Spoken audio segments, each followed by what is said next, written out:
Oui, donc bonjour à tous, je suis Amaury Bécu, toxicologue industriel au sein d'un service de santé au travail, donc le service de santé au travail AST 74, donc en Haute-Savoie.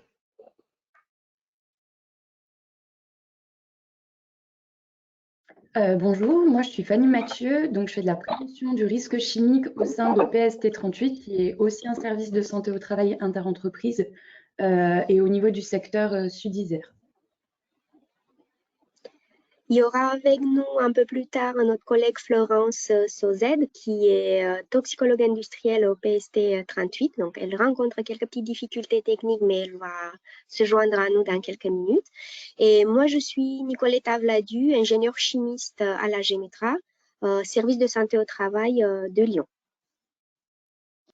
Donc, et pour terminer, moi, je suis Ophélie Irma, ingénieure prévention des risques chimiques au sein du service de santé Presta, qui couvre les secteurs de l'Ain et du Beaujolais.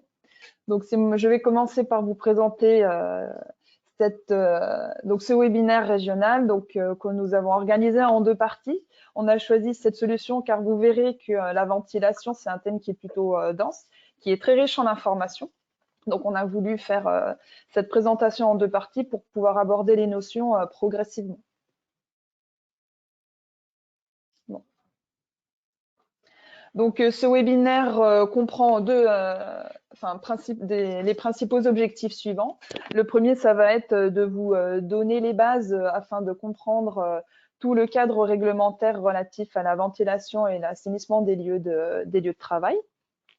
Le deuxième objectif, ça va être de vous donner les grands principes de prévention et de conception et d'installation des dispositifs de ventilation et de vous faire connaître également les différentes composantes d'une installation d'aspiration et leur mode de fonctionnement. Ensuite, vous aurez des clés pour pouvoir identifier dans votre entreprise ou ailleurs une aspiration qui n'est pas forcément très bien adaptée et éventuellement des clés pour pouvoir l'argumenter auprès de votre employeur. Et enfin, nous vous présenterons les différentes aides financières et techniques qui existent pour les entreprises vis-à-vis de ces dispositifs de ventilation. Donc au sommaire aujourd'hui, je commencerai la présentation par quelques éléments de contexte et notamment les obligations réglementaires des employeurs. Ensuite, Amaury vous présentera les 9 principes généraux de ventilation.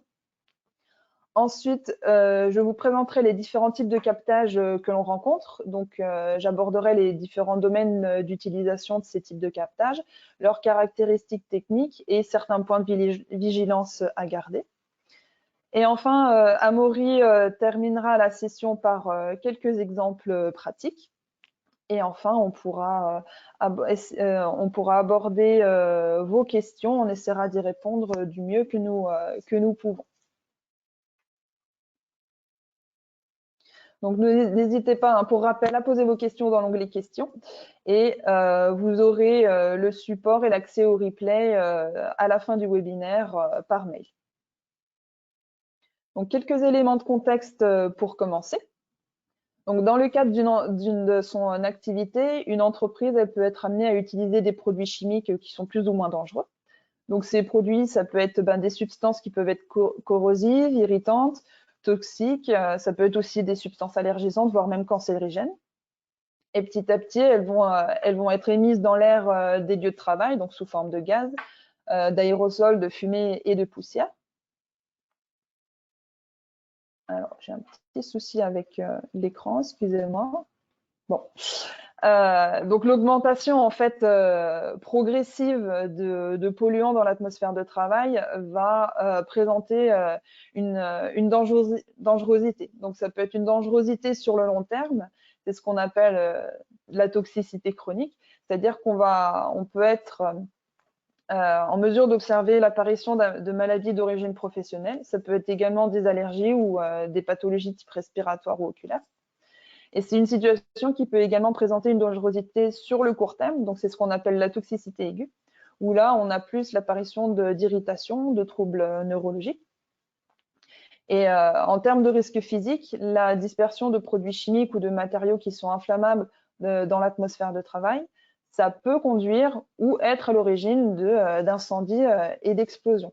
Donc, c'est le risque ATEX qu'on représente souvent par le petit symbole sur votre droite, donc atmosphère explosive. Donc, ce sujet sera présenté plus en détail lors de la deuxième partie du webinaire de jeudi. Mais quand on parle de matériaux inflammables, ça peut être tout ce qui est poussière combustible. Donc, ça peut être les poussières, ça peut être du sucre, ça peut être des poussières de bois ou d'aluminium, ça peut être également les matières plastiques. Ça peut aussi être des vapeurs qui sont combustibles, comme les vapeurs de solvant. Tout ça, tous ces éléments, en fait, ils tendent en faveur de la mise en place d'une ventilation et d'une aération des lieux de travail. Et ça va être essentiel pour deux choses. La première, elle va permettre de limiter la concentration des polluants dans l'air ambiant des locaux de travail, mais également de réduire les expositions des travailleurs aux polluants et d'éviter leur impact sur la santé. Donc, quelques éléments de réglementation maintenant. Donc, pour rappel, l'employeur, il est responsable de la santé et de la sécurité de ses salariés. Et donc, il doit mettre en œuvre une démarche de prévention des risques professionnels dans son entreprise. Donc, prévention des risques professionnels et donc prévention du risque chimique. En parallèle, il doit s'assurer que les lieux dans lesquels ses salariés travaillent respectent bien la réglementation qui est applicable. Donc, en matière d'aération, d'assainissement et de renouvellement d'air dans les locaux de travail, il existe des règles générales qui sont fixées par décret et qui figurent au Code du travail.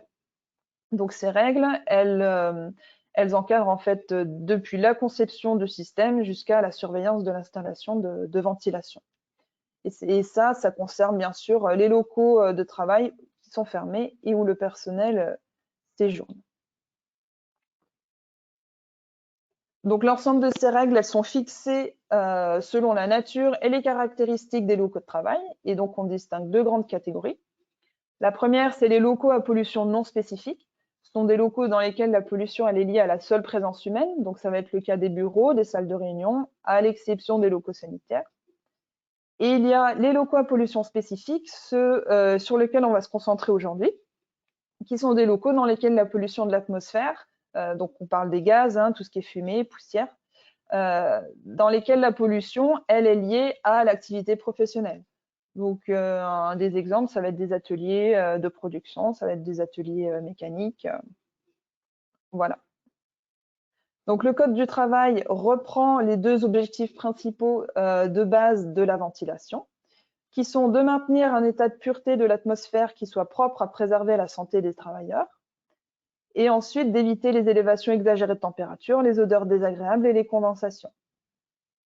Je parlais il y a quelques minutes de la démarche de prévention.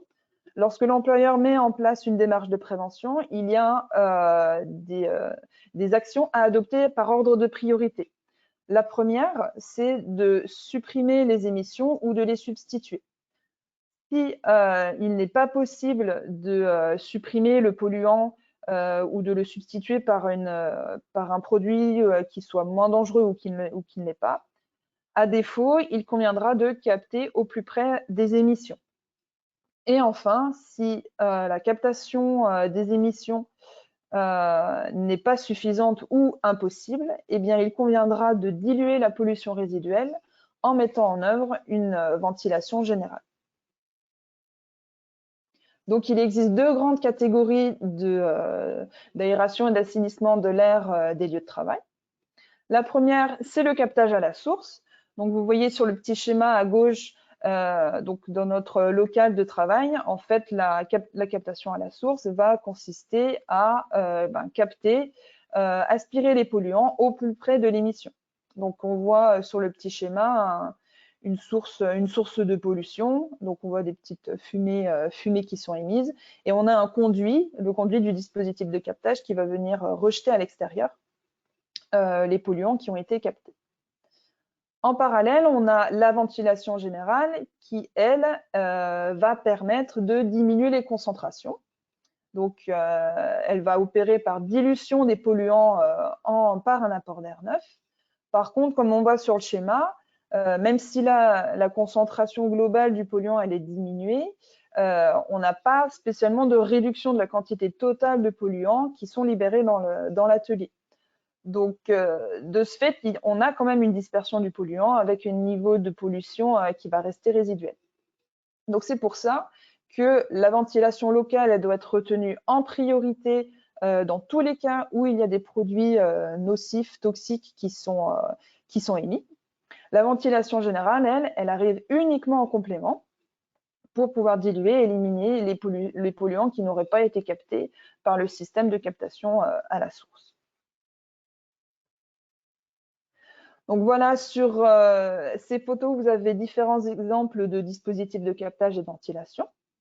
Donc sur la gauche, pour ce qui est captage à la source, différents exemples. On a l'exemple de la demi-cabine ouverte, du bras orientable aspirant, de la hotte et également du dosseret aspirant. Concernant la ventilation générale mécanique, eh bien, deux exemples qui composent en fait ce système. À gauche, on a la gaine et à droite, on a le ventilateur.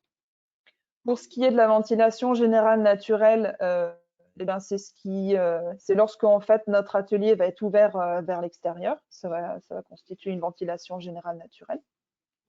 Et pour rappel, un petit point de vigilance, c'est que tout ce qui est système de climatisation qui fonctionne en recirculation d'air, ce n'est pas considéré comme des systèmes de ventilation. Donc sur cette diapo, sur ce petit dessin, on vous a remis les principales composantes d'une installation d'aspiration. Donc en 1, en bleu, on a la partie où le captage des polluants s'effectue. En 2, en vert, ça concerne tout ce qui est transport de l'air capté. En 3, tout ce qui est traitement de l'air avant le rejet. Et enfin, en 4, le dispositif de compensation d'air. Donc, cette dernière partie, elle est très importante parce qu'elle va permettre d'assurer l'efficacité des systèmes de ventilation. C'est-à-dire qu'on ne va pas avoir de diminution des débits ou de l'efficacité. Ça va permettre que l'été clair qui provient de zones polluées soit entraîné dans les zones propres et ça va éviter les courants d'air. Parce que les courants d'air peuvent entraîner une perte d'efficacité de captage, une dispersion des polluants ou même un inconfort thermique. En tout cas, toutes ces composantes, on va les revoir plus en détail jeudi lors de la deuxième partie du webinaire. Mais là, tout de suite, c'était pour une simple introduction. Concernant le traitement de l'air pollué, il est possible de le traiter de deux manières différentes. Donc, soit en le rejetant à l'extérieur, soit en le recyclant. Donc, le rejet extérieur, ça consiste à évacuer à l'extérieur les polluants au fur et à mesure qu'ils sont captés et au fur et à mesure qu'ils sont produits. Donc, ça consiste en quoi? Ça consiste à ce que l'air qui est préalablement filtré avant rejet ait la possibilité de récupérer de l'énergie. L'efficacité du rejet, en fait, de ce type de traitement, il va dépendre du captage, mais également de l'introduction d'air neuf nécessaire pour compenser, ce que je vous disais sur la diapo précédente. Chose importante, il faut que le rejet soit à l'écart des zones d'entrée d'air neuf et des ouvrants du bâtiment, puisqu'il faut éviter que tout ce qui est rejeté à l'extérieur retourne en fait à l'intérieur, tout simplement. Le recyclage, donc, c'est lorsque l'air qui est capté est filtré avant d'être réintroduit dans le local de travail où la pollution doit être de même nature. Donc ça, c'est très important. Il est interdit de rejeter l'air recyclé d'un local à pollution spécifique dans un local à pollution non spécifique. Donc, son utilisation, je ne détaillerai pas aujourd'hui, elle est soumise à des conditions qui sont très strictes, donc ça ne peut pas être appliqué à tous les cas de pollution non plus. Son efficacité au recyclage et sa fiabilité, ils dépendent de nombreux critères qui vont être étudiés lors d'une étude, de son adaptation et aussi le contrôle de son fonctionnement. Le recyclage, il doit être limité aux périodes de chauffage également. Donc, à garder en tête que l'efficacité d'un épurateur, elle n'est jamais totale. Donc, on va toujours avoir une très faible fraction de polluants qui va être réintroduite et diluée par la ventilation générale. Voilà, pour terminer sur cette première petite partie, je vous propose un petit sondage sur une situation de travail particulière. Alors, donc, sur ces deux photos, qui illustrent une situation de travail de ponçage, on a un salarié qui effectue quotidiennement le ponçage de dalles réfractaires.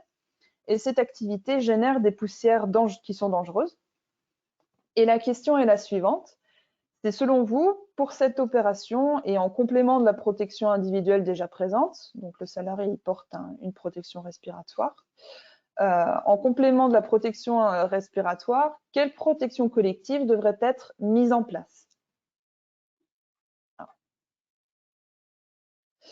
Est-ce qu'il n'y a pas besoin parce qu'il a une protection respiratoire? Est-ce qu'une ventilation mécanique générale serait la solution? Est-ce qu'une aspiration intégrée à la ponceuse pourrait être envisagée? Ou est-ce qu'une hotte pourrait être une solution? Donc, je vais lancer le sondage.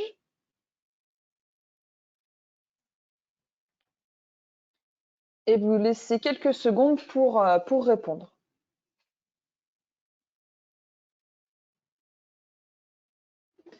Alors, vous voyez les réponses ou pas, Amaury? Oui, c'est bon. Alors, excusez-moi, petit problème technique. Donc, en tout cas, bravo. Il me semble que personne n'a répondu rien parce qu'il avait une protection respiratoire.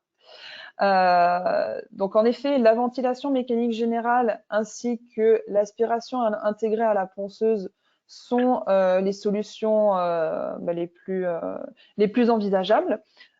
Pourquoi? Parce que si on se rappelle la démarche de prévention que j'ai abordée en tout début du webinaire, en tout premier, on essaye de supprimer les émissions ou de substituer. Là, dans ce cas-là, dans le cadre de cette activité, c'est compliqué de ne pas avoir de poussière ou de changer de dalle. Du coup, à défaut, on essaye de capter au plus près des émissions. Et en effet, l'aspiration intégrée à la ponceuse répond à cette première action. Si l'aspiration intégrée à la ponceuse, admettons qu'elle n'est pas suffisante, on voit sur les photos que la quantité de poussière elle est quand même non négligeable, eh bien, il faudrait mettre en œuvre une ventilation générale. Et c'est pour ça que c'est juste si vous avez coché cette réponse. En tout cas, pour la hotte, alors on le verra un petit peu plus tard, là, aujourd'hui, dans ce webinaire, c'est vraiment le système qu'on utilise en dernier recours. Donc, ça a beaucoup de points de vigilance dans la mise en place de ce système. Ce n'était pas une bonne réponse pour ce sondage, mais j'y viendrai tout à l'heure pour vous expliquer pourquoi, ce qu'il en est de la hotte. Je passe désormais la parole à Amaury. Merci. Donc, voilà. Merci Ophélie. Je prends la parole sur un premier point qui est important, les principes généraux de ventilation pour capter les polluants. On a 9 principes que je vais vous identifier. Ophélie, si tu peux faire passer les diapos, s'il te plaît. Voilà. Ces 9 principes que vous pouvez voir, ils sont assez basiques, ils sont plutôt simples. Par contre, malheureusement, quand on va en entreprise, nous, en tant que préventeurs de services de santé au travail, on constate des fois des dysfonctionnements sur des systèmes de ventilation, des défaillances qui n'assurent pas une protection tout à fait adaptée pour le salarié ou son entourage. Et souvent, c'est dû simplement au non-respect d'un de ces principes. Comme je vous ai dit, ils sont simples, mais vous devez les avoir bien en tête systématiquement dès que vous avez un projet dans l'entreprise ou une réflexion à mener sur la mise en place d'un système de ventilation. Donc, je vous propose, on va les détailler une à une et ça vous donnera des éléments concrets pour vous, dans vos entreprises, pouvoir ensuite mettre en place des systèmes d'aspiration qui sont pour le coup efficaces. Je vais donc passer sur le premier point. Ophélie, si tu peux me passer les différentes slides, s'il te plaît. Voilà. Le premier principe, c'est d'envelopper au maximum la zone de production du polluant. C'est pareil, ça paraît un peu basique disant comme ça, mais ça a une grande efficacité. L'objectif, c'est d'essayer au maximum ce polluant, de l'enfermer dans une enceinte. Bien évidemment, on prend en compte le travail de l'opérateur pour qu'il puisse ne pas être gêné et faire son activité au plus près. Et donc, le fait d'envelopper cette zone, ça va assurer une efficacité beaucoup plus importante de l'aspiration et donc de la protection du salarié. Et puis, donc, il y a l'intérêt, comme je vous disais, l'intérêt prévention, et il y a également un intérêt économique. On le voit avec le schéma, ça nécessite évidemment des débits beaucoup plus faibles, et donc une puissance moteur moins importante et une déperdition de chaleur dans l'entreprise moins importante. Sur les différents principes, je vais essayer à chaque fois de vous reprendre ces principes et puis de vous mettre à chaque fois un visuel et puis une photo constatée en entreprise de situations qui permettent de visualiser un peu ces principes. Pour le deuxième principe, c'est de toujours essayer de capter au plus près de la zone d'émission. Pourquoi? Parce que les lois de l'aérolique font qu'en fonction de la distance du point de captage par rapport à la zone d'émission du polluant, on aura une déperdition de l'efficacité de façon exponentielle, c'est-à-dire au carré de la distance. Si je prends l'exemple, on voit, si ma distance entre mon point de captage et ma source de pollution double, on voit que pour avoir une efficacité identique, il faudra un débit qui sera 4 fois plus important. Quand je parle de bon positionnement du captage, ça va être sur les deux dimensions, c'est-à-dire aussi bien sur l'aspect horizontal, donc pas trop éloigné de notre plan de travail, c'est ce qu'on peut voir sur cette photo, donc au plus près du pot de peinture. Par contre, souvent, on a tendance à négliger, à oublier de prendre en compte la hauteur. Donc, évidemment, on prend en compte la hauteur pour positionner notre aspiration en fonction du polluant. On prend en compte l'ensemble du process. Dans ce cas-là, on était sur un process très standardisé. Évidemment, si on a de la production de tailles différentes, des zones d'émission différentes de polluants, on va réfléchir, on va prendre en compte une zone de captage qui prendra en compte l'ensemble de ce process. Pour le troisième principe, l'objectif, c'est toujours que les voies respiratoires de l'opérateur ne se trouvent pas entre la zone de pollution et l'aspiration. Pareil, comme je vous le disais tout à l'heure, ça paraît bête en vous le disant comme ça, mais malheureusement, on le constate en entreprise, soit des systèmes un peu anciens qui ne répondent pas à ce principe, mais ce qui est encore plus dommageable, c'est que quelquefois, on constate des entreprises qui ont mis de nouveaux systèmes de ventilation avec un non-respect notamment de ce principe de ventilation et donc un risque potentiel pour la santé de l'opérateur. L'objectif, c'est donc que les voies respiratoires de l'opérateur ne soient pas dans le flux d'air pollué. Typiquement, comme le disait Ophélie, le système de hotte n'est pas le meilleur système. Clairement, on va avoir, on le voit dans le schéma, ces voies respiratoires dans le flux d'air. Sans changer la position de l'opérateur, donc sans changer sa façon de travailler, on va le voir qu'en mettant une aspiration de type horizontal, on va pouvoir permettre de travailler tout aussi efficacement, au plus près, de manipuler de la même façon notre process et notre production, mais d'assurer un captage efficace de l'air potentiellement respiré par l'opérateur. Deuxième élément, c'est aussi quand on a des pièces qui ont tendance à tourner. Je vais revenir juste sur la diapo précédente, sur des pièces qui ont tendance à tourner. L'objectif étant de ne pas être justement entre cette phase de pulvérisation, pareil, entre la pièce et mon aspiration. Donc l'intérêt, c'est surtout, c'est pas que l'opérateur ne tourne autour de cette pièce, mais c'est de mettre des moyens à disposition pour pouvoir faire tourner la pièce et donc pour pouvoir maîtriser l'exposition des opérateurs. Donc là, il y a deux aspects. Un aspect technique, permettre une rotation de la pièce, et puis aussi informer l'opérateur. Donc il y a toujours une notion d'information, de sensibilisation. Pour le quatrième principe, on va retrouver donc l'utilisation notamment des mouvements naturels des polluants. C'est vrai qu'il est toujours beaucoup plus facile d'assurer un captage, une efficacité de captage en prenant en compte ces mouvements naturels. On va retrouver cette problématique dans certains secteurs industriels. Alors, j'ai en tête notamment les menuiseries, mais dès qu'on va générer des poussières de façon active, où l'objectif étant de prendre en compte ce mouvement. Donc, l'intérêt, c'est de positionner mon captage dans le sens où vont être générées les poussières. Ce qui est important de prendre en compte, c'est des fois, vous avez certains systèmes de production qui vont permettre justement de modifier la vitesse, enfin le sens de rotation pour des meulages ou du ponçage. Et donc là, clairement, il faudra qu'on ait un système d'aspiration qui puisse être mobile pour aspirer voilà, sur la bonne zone au regard de ce process et de ce sens de rotation. Ça, c'est voilà, un point aussi qui est important à prendre en compte dans la réflexion sur la mise en place de ces systèmes d'aspiration. J'enchaîne sur le principe numéro 5, l'objectif étant d'induire une vitesse d'air suffisante au point d'émission.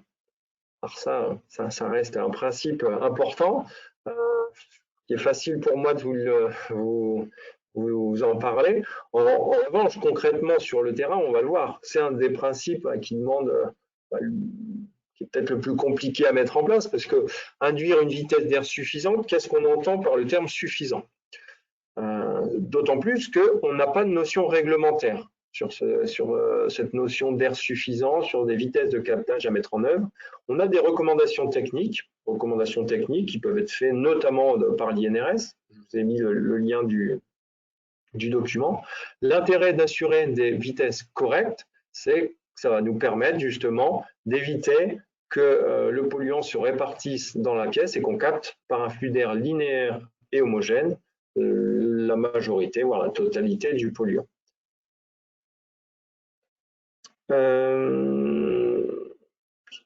Deux paramètres aussi à prendre en compte pour expliquer aussi cette difficulté, pour vous identifier une vitesse d'air type, c'est ça va dépendre de deux paramètres. Ça va dépendre évidemment du process, on en a un petit peu parlé tout à l'heure, le process émissif ou des vapeurs passives, premier élément, et puis ça va dépendre aussi du type de polluant. Est-ce que je suis sur un polluant gazeux volatile, peut-être plus facile à capter, ou un polluant type particulière, des poussières plus ou moins lourdes, émises avec des vitesses importantes, plus compliquées. Donc il y a ces deux paramètres qui vont rentrer en jeu, et donc qui nous permettent ensuite, nous, de faire des préconisations techniques pour la mise en place de vitesses minimales de captage. On en reparlera un petit peu plus loin encore dans ce webinaire et puis surtout sur le second diaporama. Juste un petit visuel, exemple, voilà, au sein des prestations possibles d'un service de santé au travail ou d'un conseiller prévention dans vos entreprises pour visualiser aussi ces vitesses d'air. Évidemment, il peut y avoir des phases de métrologie. Puis, ce qui est plutôt intéressant, assez didactique pour les opérateurs, c'est de pouvoir leur montrer concrètement, en générant un petit fumigène, montrer l'efficacité du captage. Sur quelle zone on va avoir ce flux linéaire et si vraiment on a des vitesses de captage suffisantes qui nous permettent de bien capter le polluant et d'éviter la situation là pointée en rouge où donc on a un mauvais captage et donc un relargage dans la pièce et donc un risque d'exposition de l'opérateur mais aussi de ses collègues à proximité. Le principe suivant, c'est de toujours répartir de façon uniforme les vitesses de captage. Dans mon déroulé, sur les 9 principes de prévention, si on a fait plutôt bien les choses au début, si on a mis des vitesses de captage qui semblent suffisantes par rapport au process, il y a un point important, c'est ce principe, c'est d'assurer que sur l'ensemble de notre zone où je vais générer des polluants, ça peut être mon plan de travail où j'ai différents polluants, ça peut être une cuve d'une grande largeur, il faut qu'on assure une efficacité de captage sur l'ensemble de ces points. Et donc, là, on va pouvoir jouer sur 2 niveaux avec des répartiteurs qui vont permettre d'assurer une répartition homogène de ce flux d'air ou également en essayant de diminuer des diamètres de gaine pour assurer aussi une efficacité. Ça, c'est quelque chose qu'il faut vraiment prendre en compte dans la conception. On n'est pas simplement sur une notion théorique de vitesse d'air, de vitesse de captage ou de vitesse de transport. On a vraiment aussi la phase finale, donc l'implantation de ce système d'aspiration. Principe numéro 7, c'est, ça a été aussi évoqué un petit peu, donc c'est évidemment de compenser les sorties d'air dans votre entreprise par des entrées d'air correspondantes. Alors, évidemment, si dans vos entreprises, il n'y a qu'un seul point de captage ou 2 points de captage, ce point ne va pas être essentiel. En revanche, si on a vraiment un secteur industriel où on a quand même un volume d'air extrait qui est important par rapport au process, soit parce que ça nécessite des débits importants, ou soit parce que vous multipliez les différents points de captage avec un rejet extérieur. À un moment donné, pour éviter justement de générer une dépression du bâtiment par rapport à ce manque d'air, et donc de générer une résistance supplémentaire des ventilateurs, il va falloir amener de l'air. Et donc, l'intérêt, c'est qu'on peut amener cet air soit de façon passive. Alors, souvent, c'est ce qu'on va retrouver. Ça peut être simplement des ouvrants extérieurs. Ça peut être, on ne va pas se mentir, aussi dans des secteurs industriels, des bâtiments qui ne sont pas extrêmement hermétiques. Ça a au moins l'avantage d'assurer une entrée d'air passive. Mais si on a des gros volumes, on aura la nécessité impérieuse de mettre en place des systèmes de ventilation mécanique pour faire rentrer de façon importante un débit d'air correspondant au débit d'air qui est extrait. Je vais finir par les deux derniers principes. Quand tout est mis en place, je vous ai dit, c'est des principes génériques, mais malheureusement, on a tendance vraiment à oublier. Donc, je pense que c'est important d'avoir ça en tête et d'avoir régulièrement ces principes et revoir les bases de ces systèmes, de ces principes de ventilation. La notion de courant d'air.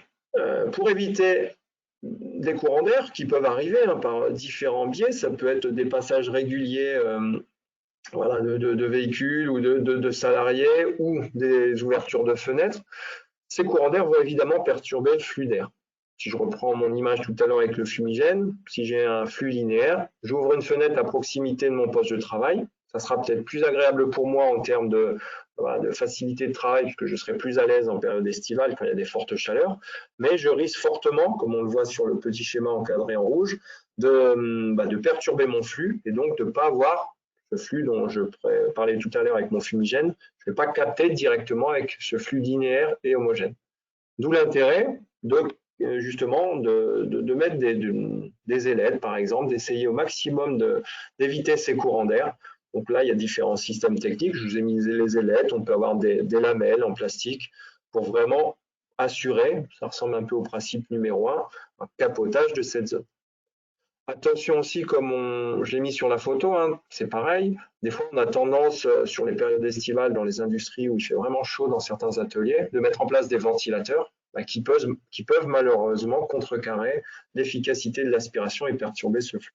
Ça, c'est aussi un point à prendre en compte dans la mise en œuvre potentielle d'une aspiration. Le dernier point, donc le principe numéro 9, pareil, basique, mais je vous assure qu'en entreprise, des fois, on va retrouver ce système. Vous avez configuré votre système en place parfaitement dans l'entreprise, et puis la phase finale, la phase de rejet, on ne réfléchit pas forcément. On peut faire un rejet soit en façade, voilà, on a protégé l'atelier, on rejette en façade sans filtration, mais on a oublié que juste à côté ou au-dessus, le bâtiment au-dessus, il y a de l'administratif où il y a la possibilité de faire réintroduire cet air par des portes, des fenêtres. Et ça, c'est problématique. Au final, ça nous amène à avoir la notion de recyclage. Donc, l'objectif étant majoritairement d'assurer un rejet en toiture, en prenant en compte les vents dominants, en assurant une taille de cheminée importante pour éviter cette notion de recyclage. Ça, ce sont nos 9 principes de ventilation que j'ai identifiés. Donc, je vais enchaîner. Si Ophélie, tu peux me passer le diapo, sur un cas concret et donc qui va amener à un sondage.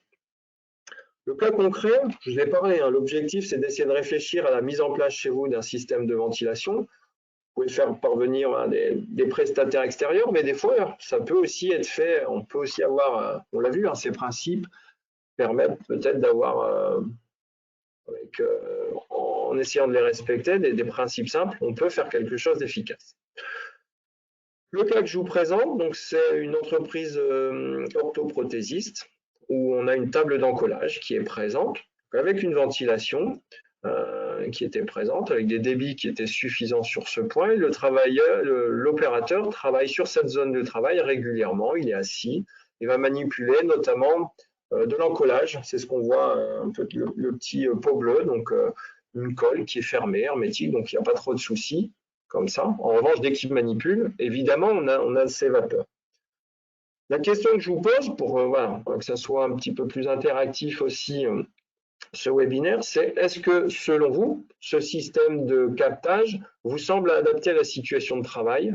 Donc, je vais vous inviter à répondre à ce petit sondage. Donc, ce dispositif, je vous ai montré, est-il adapté à la situation de travail? Selon vous, oui, non. Je vous laisse quelques secondes rapides pour répondre. Je vois qu'il y a une grande majorité pour une question. Je vais fermer le sondage. Voilà, vous êtes 75%, les 3/4 à avoir répondu, 80%. On va stopper au regard des résultats. La réponse donc à ce sondage, pour vous, ce dispositif de captage était-il adapté? Non, en majorité. Donc il y a quand même 8 personnes qui ont mis oui, il était adapté. La réponse était non. Bon, après, c'est surtout de voir pourquoi ce dispositif n'est pas le plus adapté au regard de ce que je vous ai évoqué, donc en me basant sur les principes. La situation concrète, donc il y avait une aspiration, c'était plutôt bien sur le principe, on avait identifié le risque, on avait évalué qu'il y avait un risque potentiel, mais on a pêché sur le système d'aspiration mis en place. Pourquoi? Ça ne répond pas à 3 principes. Le premier, ça ne répond pas au fait d'envelopper au maximum la zone de production des polluants. Deuxièmement, on le voit, principe numéro 8, on a quand même ces courants d'air qui peuvent être importants. On le voit, on est sur une petite pièce où derrière, j'ai des ouvertures de fenêtres, je peux capter.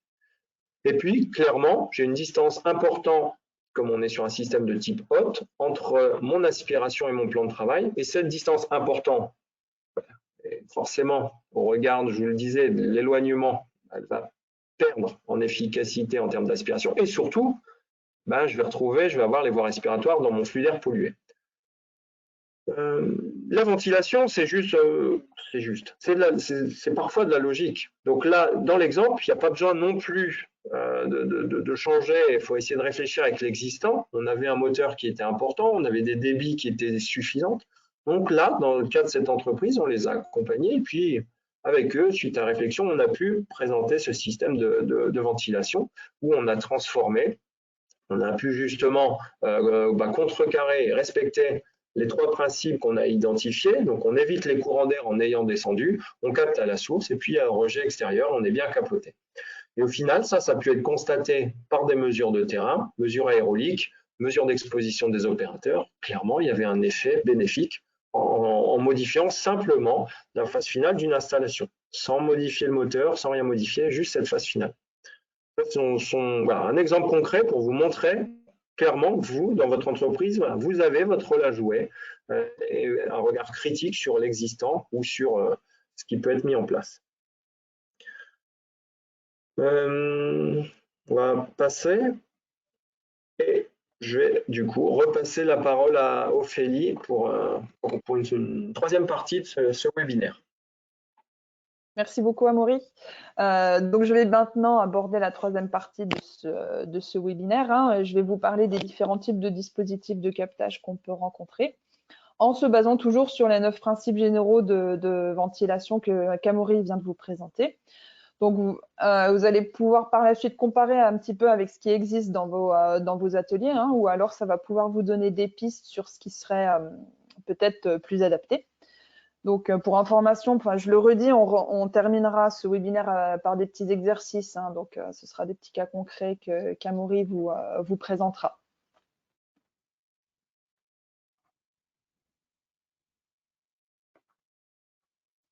Alors, j'ai un petit souci pour afficher. Voilà. Alors, concernant les différents dispositifs de captage, donc on connaît en fait 3 principales familles de captage. La première, ça va être le captage enveloppant. Donc, sur ces petits schémas, les captages, les systèmes sont représentés en bleu. La pollution, donc sous forme de vapeur ou sous forme de particules, est représentée en rouge. Dans le captage enveloppant, dans ce cas particulier, on a la source de pollution qui va être située à l'intérieur du dispositif de captage. Deuxième famille, c'est le captage inducteur, où là, en fait, on a un système qui va générer des vitesses d'air dans la zone d'émission qui vont être suffisantes pour pouvoir entraîner les polluants. Et enfin, on a le captage récepteur. Donc, c'est dans le cas où, voilà, sur le schéma, vous voyez en point 1, on a une émission de polluants à vitesse importante. Donc, c'est dans le cas des poussières de meulage ou des poussières de découpe. Là, on a le captage qui va réceptionner ces poussières et les éliminer. Donc, je vais vous présenter dans un premier temps les différents types de captage enveloppant qu'on retrouve le plus souvent en entreprise. Donc, vous avez sur cette liste, en fait, je vais aborder, en fait, aujourd'hui, je vais aborder principalement les deux premières, donc qui sont en gras.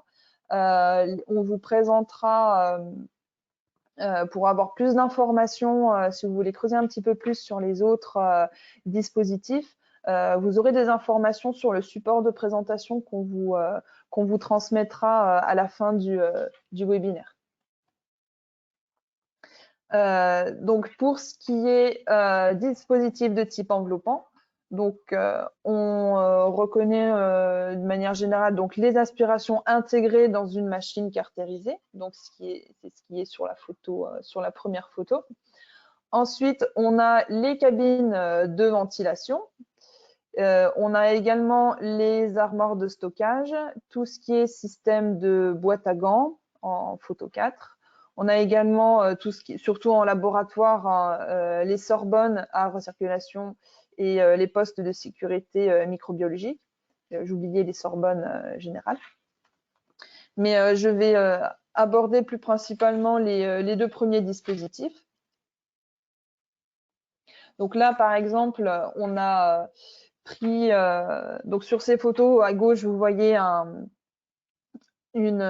tour d'usinage à commande numérique où on a un encofrement total de la machine. Donc sur la photo de gauche, vous pouvez voir qu'on a une gaine d'aspiration qui passe sur le dessus de la machine et qui va permettre en fait d'évacuer les polluants, les émissions polluantes qui sont bien encoffrées dans la machine.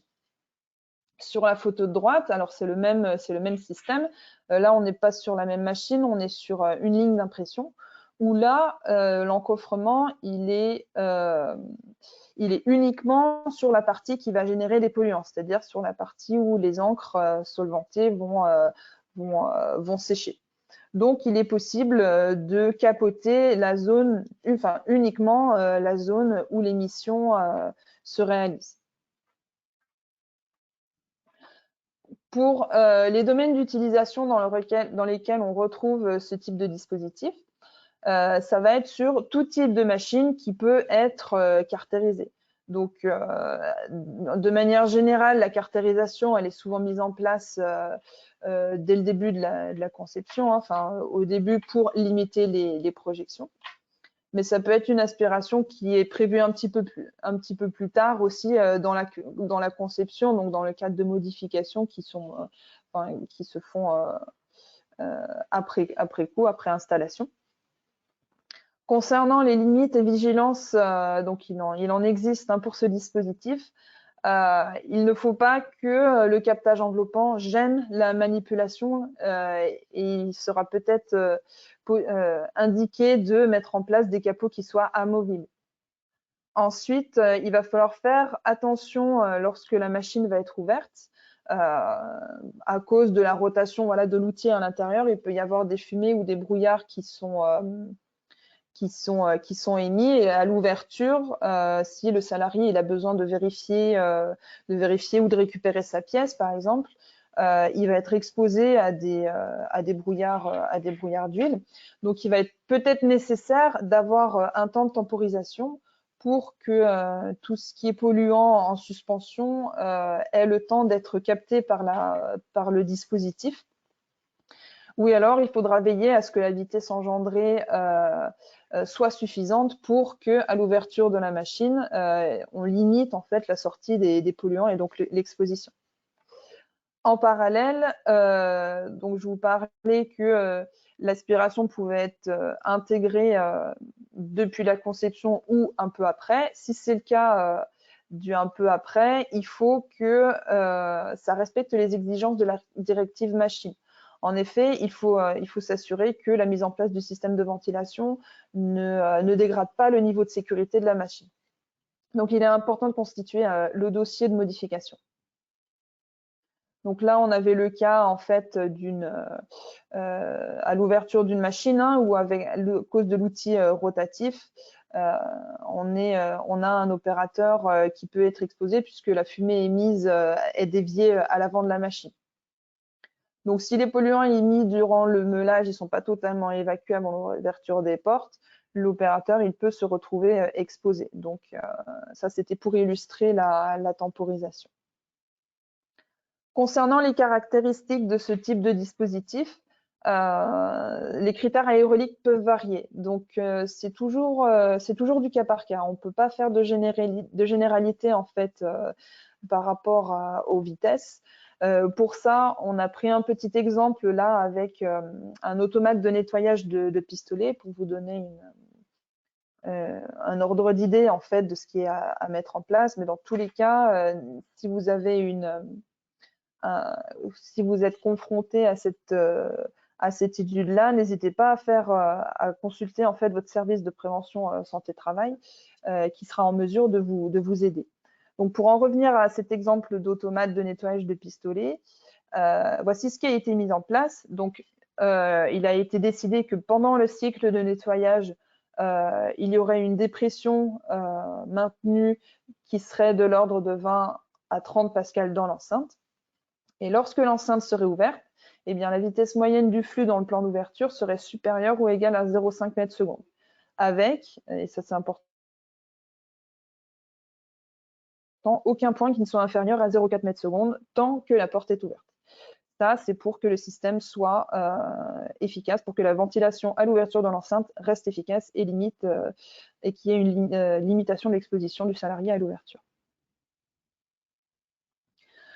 Voilà, ensuite, vous avez quelques photos en fait de cabines de ventilation.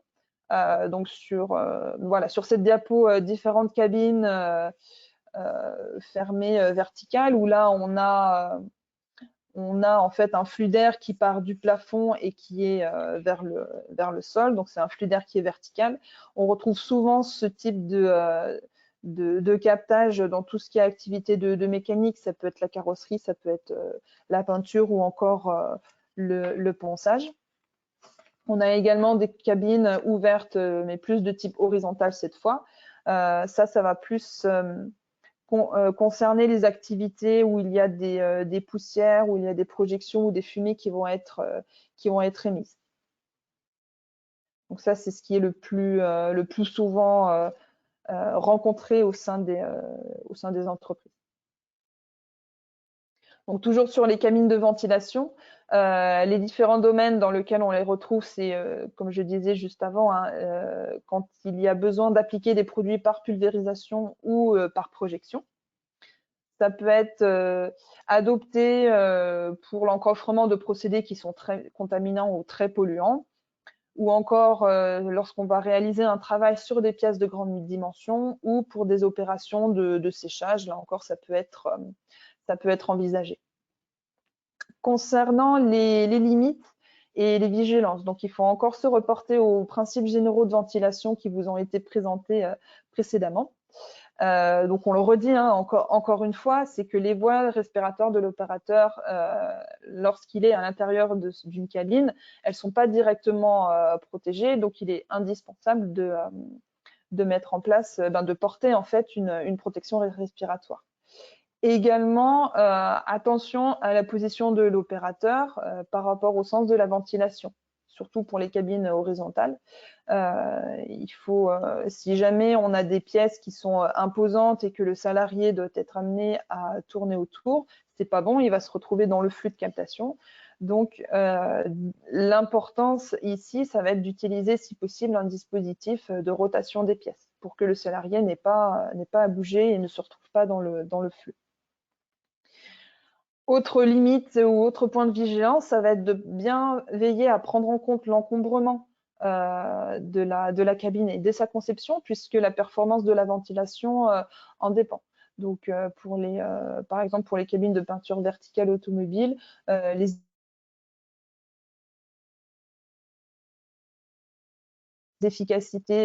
mesures d'efficacité, elles sont faites avec le véhicule présent. Également, il faut veiller à prendre en compte s'il existe dans les ateliers des moyens de manutention qui sont nécessaires pour déplacer les pièces. Voilà, c'est l'exemple du pont roulant. Donc, si l'entreprise ne peut pas, enfin, s'il est nécessaire, il faut que la cabine sa conception, elle en prenne compte. Concernant les caractéristiques des cabines de ventilation, donc ça dépend du type de cabine. Il existe différentes exigences que je vais vous présenter là maintenant.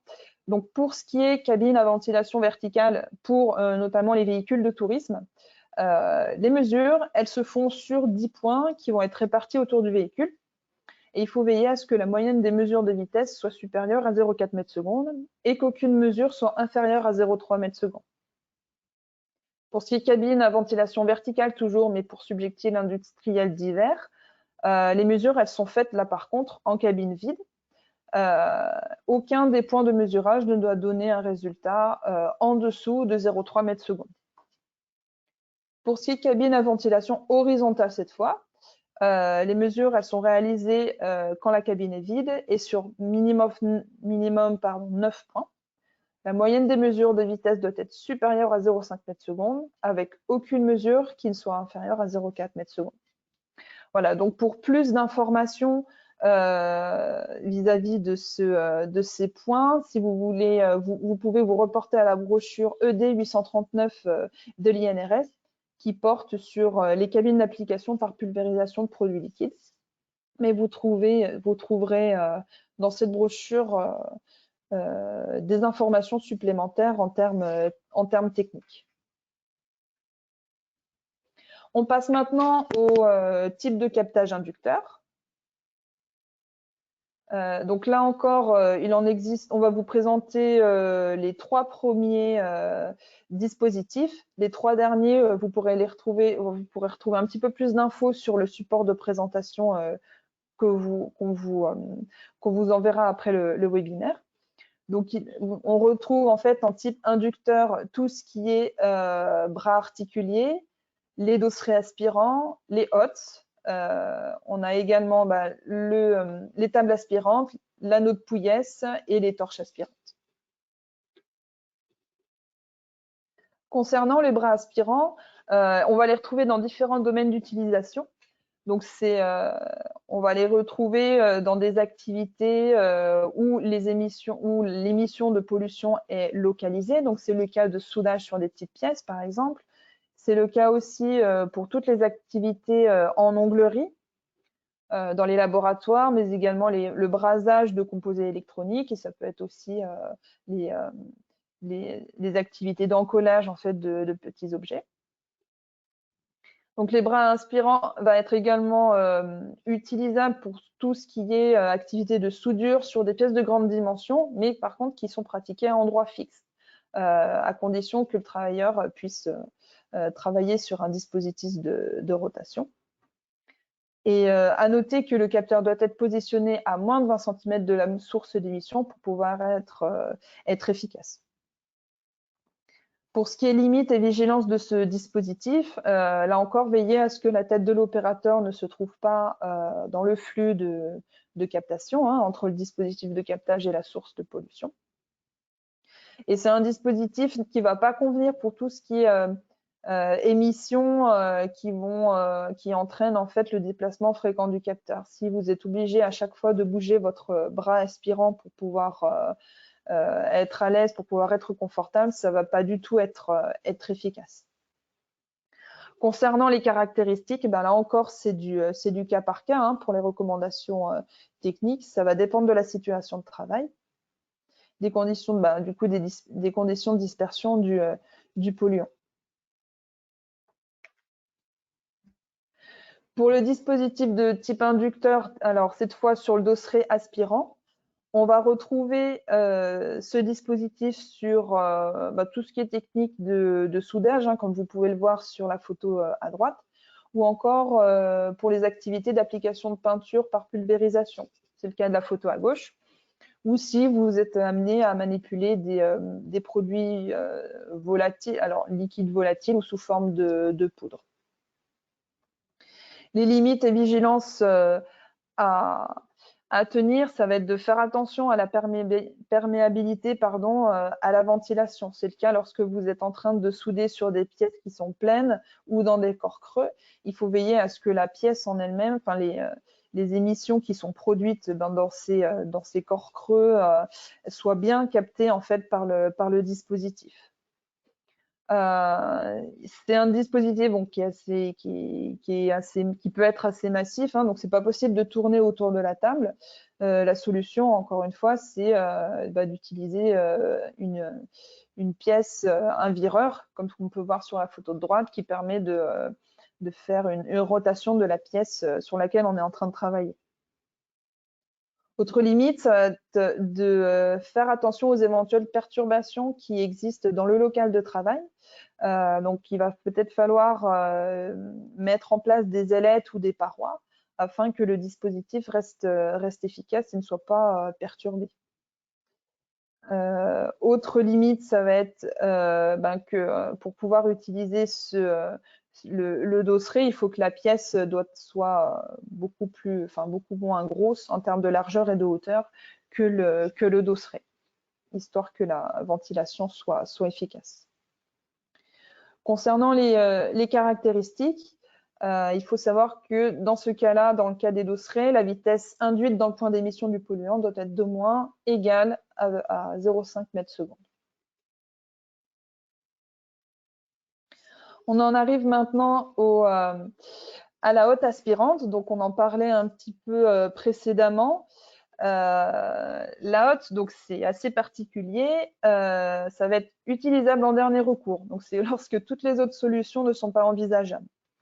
C'est-à-dire que la hotte, elle va être privilégiée pour tout ce qui est robot ou lorsqu'on veut bénéficier de l'effet ascendant des polluants, c'est-à-dire que, par exemple, si on prend l'exemple d'un laboratoire où on utilise des solvants, les solvants sont volatiles, donc la hotte est typiquement parfaite pour ce genre de situation. Par contre, c'est un système qui présente également des limites, hein. C'est-à-dire qu'avec une hotte, il faut vraiment envelopper au maximum la zone d'émission des polluants parce que le débit d'extraction va dépendre du niveau d'encofrement obtenu. Si on a des fuites ou si on n'enveloppe pas suffisamment la zone d'émission, ça va être totalement inefficace. Ensuite, la tête de l'opérateur ne doit jamais se trouver entre le dispositif de captage et la source de pollution, encore une fois, hein. Et attention, comme Amaury vous l'avez présenté précédemment, la vitesse de captage va diminuer en fonction de la distance, et ce de façon exponentielle. Concernant les caractéristiques, la vitesse de l'air dans les surfaces verticales qui sont laissées ouvertes, là, elles doivent être égales à 0,5 m/s. Et j'insiste vraiment que la hotte, c'est vraiment la dernière solution à envisager. Il faut vraiment veiller à ces points de vigilance ci-dessus. Donc, je termine avec le captage de type récepteur.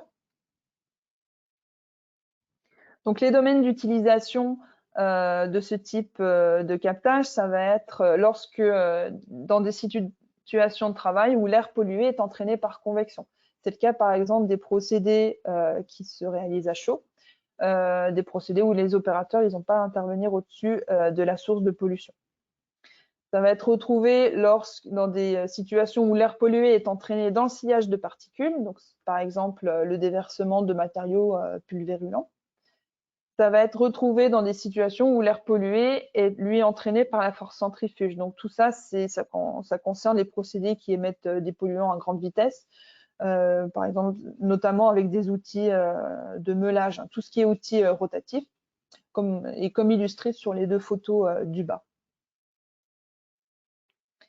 Alors, concernant les limites et les vigilances, il faut faire attention à plusieurs choses avec le récepteur. La première, c'est veiller au positionnement du récepteur par rapport au trajet des polluants. Il faut également que le récepteur puisse éventuellement être mobile pour suivre le trajet des polluants et vérifier le sens de rotation de l'outil. Donc, il faut que le récepteur puisse être mobile pour suivre les déplacements des différentes phases de découpe, hein, si c'est nécessaire. Et comme il illustre les deux petits schémas en bas à gauche de la diapo, le récepteur doit également suivre la zone d'émission des poussières. Donc, c'est vraiment important à ce qu'il couvre totalement l'angle de dispersion des poussières. Tout ça, ça peut rendre un petit peu complexe le dispositif. Bien vérifier le sens de rotation de l'outil, parce que c'est ça qui va jouer directement sur comment tout ça, ça va jouer sur la direction prise par les particules. Donc, il faut vraiment veiller à ce point-là. Et comme c'est un dispositif qui est très sensible aux perturbations, il faut vraiment veiller à ce que les polluants soient entraînés correctement par le mouvement d'air naturel et par convection, et donc qu'ils ne soient pas empêchés par des courants d'air dans l'atelier. Donc sur les photos de droite, vous retrouvez différentes activités où ce dispositif est retrouvé. Amaury, je te laisse la main. Donc, merci. Donc, on arrive sur cette dernière partie. J'ai vu qu'il y avait des mains levées, donc après, on pourra à la fin, quand j'aurai fini cette partie, on pourra voilà, échanger et puis avoir la partie questions-réponses aussi, s'il y a eu des questions. Donc sur cette partie, ce qu'on vous a montré, c'est un peu les éléments théoriques. Maintenant, c'est pas tout d'avoir cette notion théorique, il va falloir essayer de les mettre en œuvre. Et quelque chose de plus pratique, je vais essayer de vous présenter quelle est la démarche à mettre en œuvre pour le choix du dispositif de captage. On vous a présenté le panel complet. Maintenant, l'objectif, c'est comment dans vos entreprises, vous arrivez à les mettre en œuvre. Donc, pareil, donc Ophélie, si tu peux juste gérer les transitions. On va essayer d'avoir quelques cas pratiques. Donc, et puis, ce qui va nous amener à réfléchir, à voir toute la méthode qu'on vous propose pour réfléchir à cette mise en œuvre. Et puis, il y aura un peu d'interaction avec les sondages. Deux cas pratiques sur ce point. Opération de découpe de bois dans une entreprise qui fait de l'emballage sur mesure. Opération de découpe, on n'a pas de ponçage présent. Sur ces opérations de découpe, on aura notamment une scie circulaire à table et puis une scie pendulaire. Et si on regarde un petit peu donc, la photo, même si elle est de piètre qualité, on voit quand même au sol voilà, beaucoup de poussière de bois présente. Donc une aspiration est présente, mais semble insuffisante. Quand on va dans l'entreprise, au regard de cette situation constatée. Du coup, la démarche à mettre en œuvre, elle se fait en 4 points. La première étape, c'est toujours d'essayer d'identifier la source de pollution. Première étape, je vais détailler mes 4 étapes et après on verra au cas par cas avec le cas précis qui a été donné dans ce cas pratique numéro 1. Donc toujours bien connaître notre source de pollution, notre pollution. Une étude de terrain, étude de poste, c'est un petit peu aussi ce que vous mettez en place dans le cadre du document unique d'évaluation des risques. La deuxième étape, c'est de se dire quelles sont les caractéristiques de mon polluant au point d'émission. Mon polluant, on l'a vu, émissif, non émissif, selon quels critères. Le troisième point, c'est d'identifier le dispositif de captage qui va être le plus adapté. On va juste arrêter de passer les slides, je vais juste revenir, parce que sinon on va lancer le sondage. Et puis, le quatrième critère, c'est quand on aura déterminé tout ça, on aura identifié le captage qui nous semble le plus adapté. Après, l'intérêt, c'est de définir les caractéristiques aéroliques, ce dont on parlait tout à l'heure, quelle vitesse de captage est nécessaire à mettre en œuvre, ce qui va conditionner, et ça on le verra sur le second webinaire, toute notre notion de puissance et efficacité moteur, de transport. Donc dans notre cas présent, si je reprends les étapes, une à une, identifier la source de pollution. Donc là, chez nous, dans ce cas-là, on est sur des poussières de bois qui sont émises, soit par les machines, mais on va les retrouver aussi au sol. Donc on prend vraiment l'intégralité du process, ça c'est important. On va prendre, oui, le process industriel, mais aussi les phases dégradées, les phases de maintenance, les phases de nettoyage. Vraiment, on réfléchit à l'ensemble des sources potentielles de pollution. Puis suite à ça, on va identifier quel est le type de polluant. Donc là, on est sur quelque chose d'assez facile, les poussières de bois. C'est naturel, c'est un produit naturel. Par contre, c'est pas parce que c'est quelque chose de naturel qu'il n'y a pas une toxicité. Soit vous la connaissez et puis vous avancez dans la démarche. Après, n'hésitez pas à solliciter votre service de santé au travail qui peut vous aider sur cette démarche-là pour identifier la dangerosité, les caractéristiques des différents polluants. Pour les poussières, on est donc sur des produits évidemment sous forme de poussière, donc qui peuvent être inflammables quand elles se retrouvent en suspension, et puis cancérogènes. Ça, c'est quand même un point extrêmement important à prendre en compte dans la gestion du risque dans mon entreprise.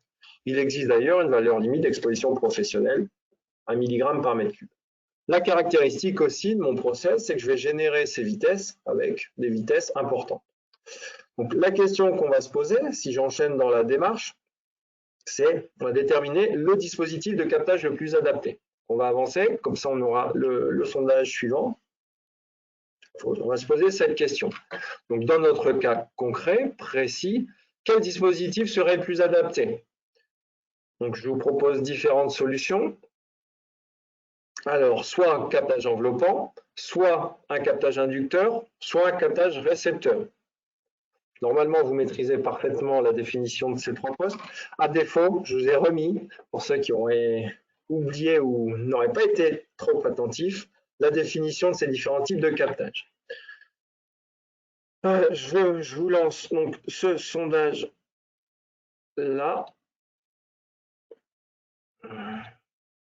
C'est parti. Donc voilà, dans mon cas précis, une menuiserie, quel dispositif serait le plus adapté? Le captage enveloppant, le captage inducteur, le captage récepteur.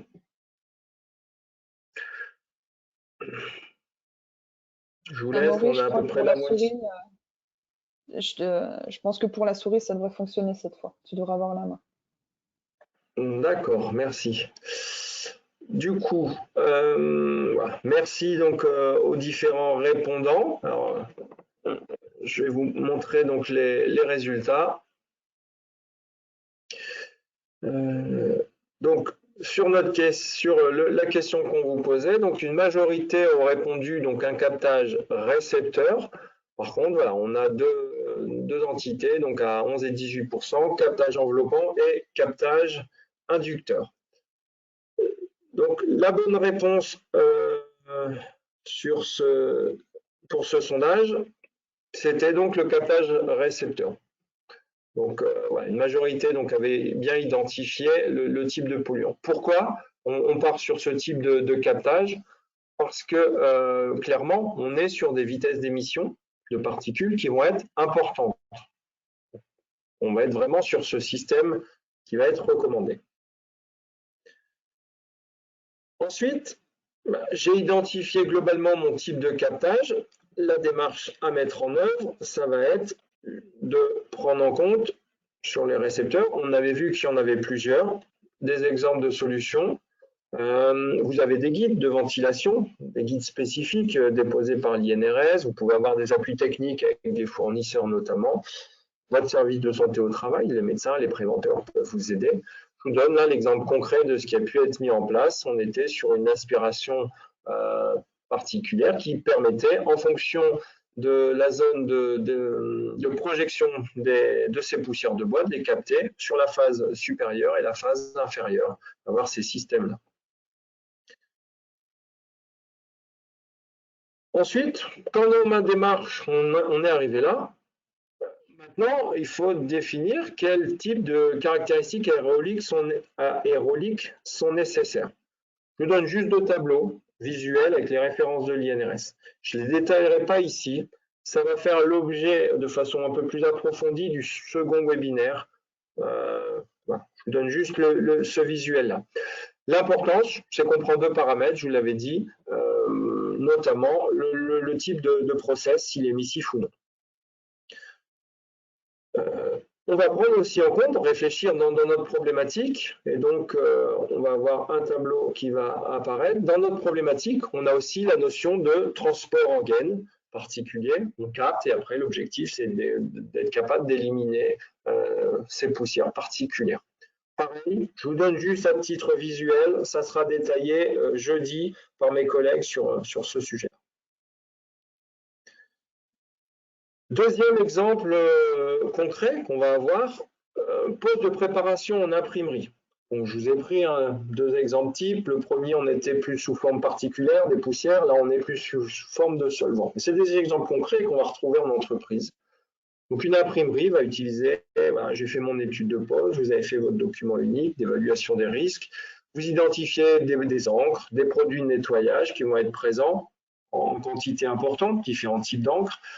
Des diluants notamment qui sont présents sur le plan de travail.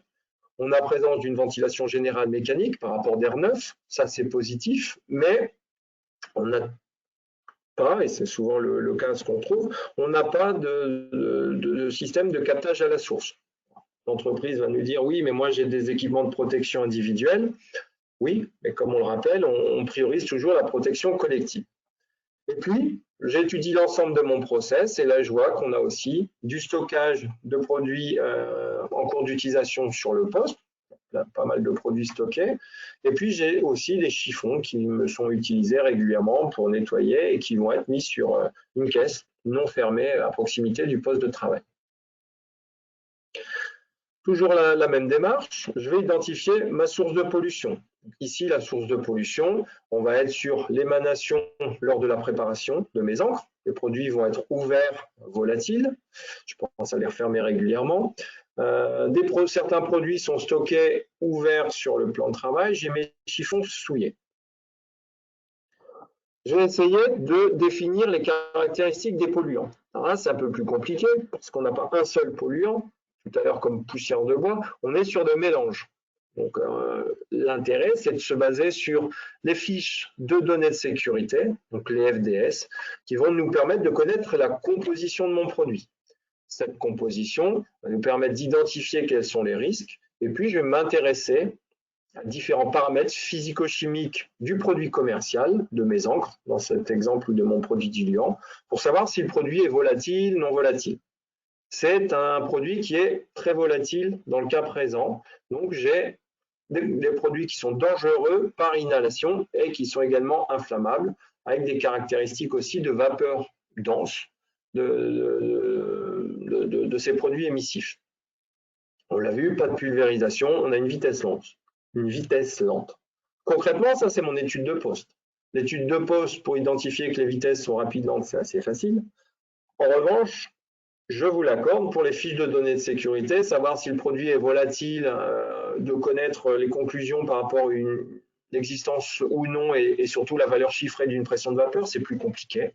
N'oubliez pas, votre service de santé au travail est quand même là pour vous conseiller sur cette démarche-là. Bon, ça, on est capable d'identifier les différents polluants et donc de définir, en fonction de ce paramètre, quel va être le type de captage à utiliser. Dans ce cas-là, on ne va pas faire un sondage, on est sur un captage inducteur.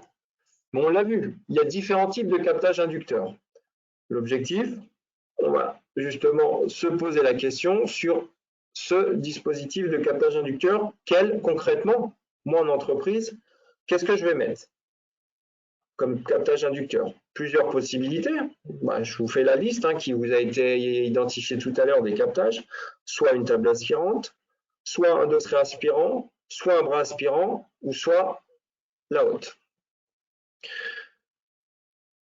Alors, je vous invite à réfléchir, j'ouvre en parallèle le sondage, je vous le lance. Voilà. Concrètement, dans cette situation de travail, et c'est des situations que vous allez avoir en entreprise, à vous ou à vos collègues d'entreprise de se poser les questions. Concrètement, j'ai une situation réelle de terrain et il va falloir se positionner, ce sur quoi je vais orienter mes réflexions et puis surtout voir mes investissements pour l'entreprise. Donc, la table, le dosseret, le bras aspirant, la hotte. Je vous laisse répondre. Là, on a pas tout à fait une majorité qui ont répondu. Je vous laisse un peu répondre sur ce point, même s'il y a... voilà. Je vous laisse encore 4-5 secondes pour les dernières personnes, juste essayer de se mettre un peu en situation et de se positionner par rapport à ce type d'aspiration. Du coup, on va partager donc les résultats. Alors là, on voit, c'est normal, on rentre quand même sur quelque chose un peu plus complexe, une situation complexe, compliquée. On voit on a une répartition un peu plus homogène des réponses. Il y a quand même une majorité qui a répondu à un dosseret aspirant, on va le voir. Et puis, d'une façon non négligeable, vous voyez les résultats, 30%, donc un tiers des répondants qui ont dit un système de haute. Alors, je répète, la haute, c'est vraiment le dernier des systèmes. Donc, on va essayer de voir un peu ce qu'il en est sur ce point. Et je vais vous expliquer aussi ce qui a fait quelle est la bonne réponse sur ce point. On va vous donner les éléments techniques qui nous permettent, nous, de vous préconiser, dans ce cas-là, cas pratique, le type d'aspiration.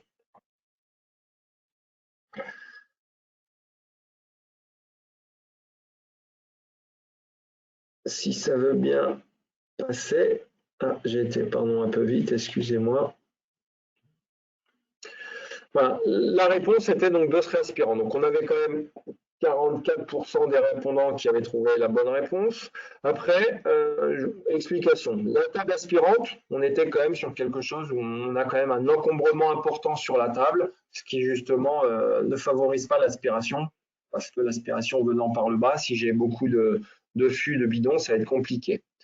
Le bras aspirant, le système, on a toujours ce risque de perturbation, et puis surtout, c'est un système trop localisé. C'est-à-dire qu'on ne va pas pouvoir prendre en compte l'ensemble du process, c'est-à-dire à la fois la phase de préparation, les phases de stockage notamment. La haute, le risque, toujours, on l'a identifié, j'espère que vous allez bien l'intégrer, c'est toujours d'avoir ces voies respiratoires entre le point d'émission et les voies respiratoires.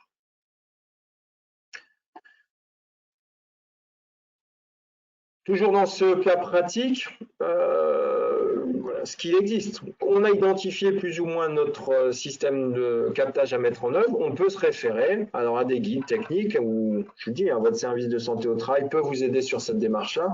Il va exister concrètement des brochures assez techniques, spécifiques à votre process. Et là, on pourrait avoir ce type de dosseret aspirant. Ça, c'est la théorie. La réalité terrain, et on le voit, on vous a mis des photos particulières sur ce qui existe, ce qui a été mis en place suite à ces réflexions en termes de ventilation.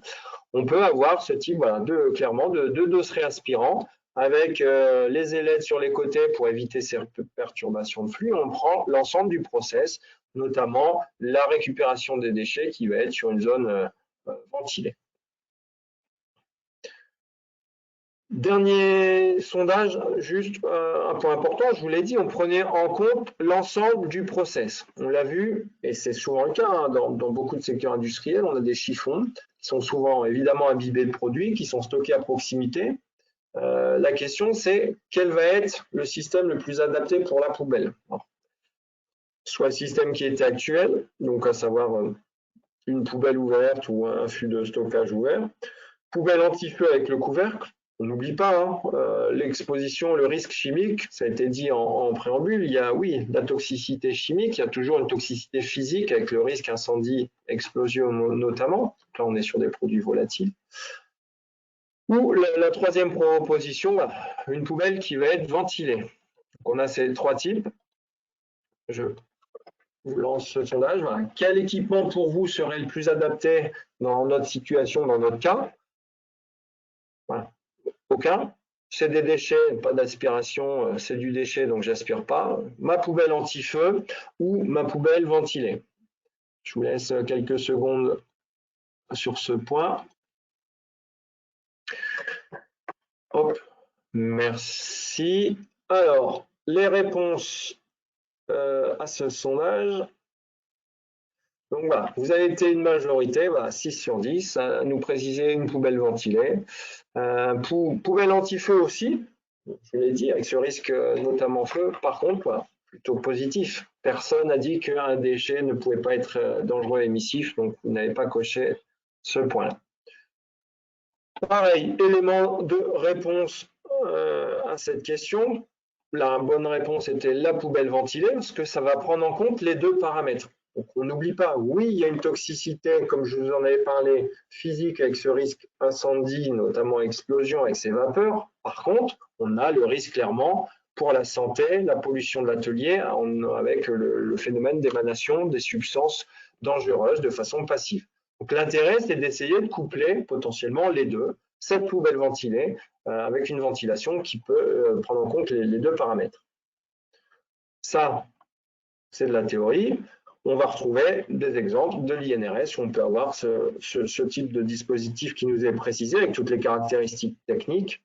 La réalité de terrain, c'est voilà, qu'on peut avoir ce type de système présent. Alors, peut-être pas au niveau de toutes les process, il faut l'analyser, il faut réfléchir, mais vous pouvez avoir ce système-là où on a clairement une zone qui a été capotée, où on est capable de mettre notre bidon où on va stocker notre poubelle, où on va stocker l'ensemble des chiffons, et quelque chose de pratique qui nous permet d'éliminer ensuite ces chiffons facilement, mais en tout cas, tant qu'ils sont présents dans l'entreprise, ils relarguent et j'ai donc mon aspiration.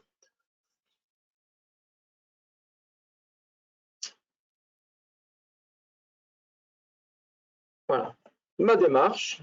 Ok, j'ai identifié le type inducteur, j'ai identifié le type de captage, on l'a vu. Maintenant, c'est de se dire quelles sont les caractéristiques aéroliques à mettre en œuvre. Soit vous, dans vos entreprises, vous allez être force de proposition, vous allez pouvoir dire, moi, je sais, j'ai les connaissances, il faut plus ou moins telle caractéristique, faites-vous appuyer par une tierce personne compétente. À défaut, ces éléments peuvent clairement vous servir quand vous avez des devis, des propositions commerciales des installateurs pour que vous ayez, vous, à votre niveau, les billes pour pouvoir aussi échanger, poser les bonnes questions à l'installateur et essayer de comprendre pourquoi il vous préconise tel type de captage et quelle vitesse d'air. Ça, c'est important. Ça sera détaillé sur le second webinaire. On en a déjà parlé.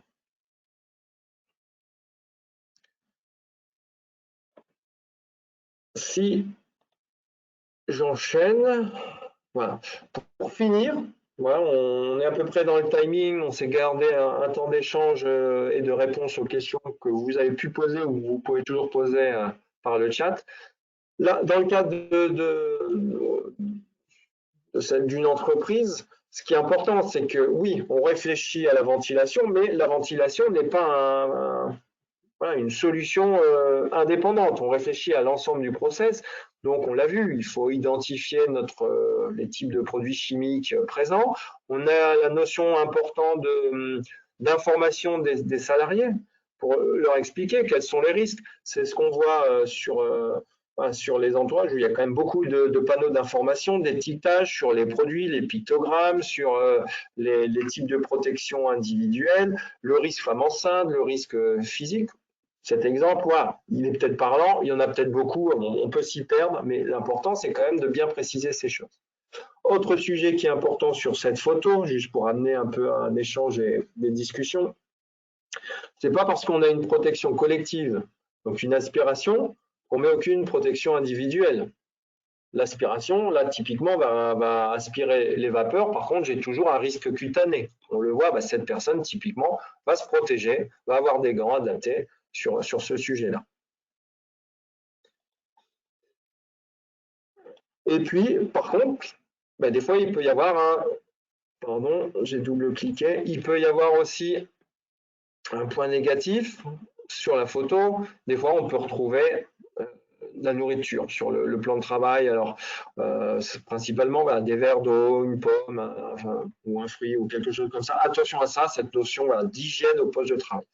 Tout ça juste pour un peu sortir un peu de la ventilation et dire qu'on est dans une démarche globale de prévention, d'évaluation du risque où je comprends mes produits, le risque chimique, je comprends mes produits, les modalités, le risque potentiel. Et puis, je prends en compte l'ensemble du process, le risque d'hygiène, le risque d'information. Donc, c'est vraiment une démarche globale à prendre en compte. Tout est lié. L'objectif étant de toujours réfléchir à votre situation vous faire aider si besoin, et puis tout ça pour assurer une bonne prévention sur la part de vos opérateurs à court terme, mais à long terme. Sur les produits chimiques, on a quand même pas mal de polluants qui ont une toxicité chronique sur le long terme. On ne voit pas de suite, mais par contre qui peut avoir des effets non négligeables sur le long terme et pour lequel vous, en tant qu'employeur ou son représentant, vous avez vraiment un rôle à jouer sur ce point-là. J'en ai fini pour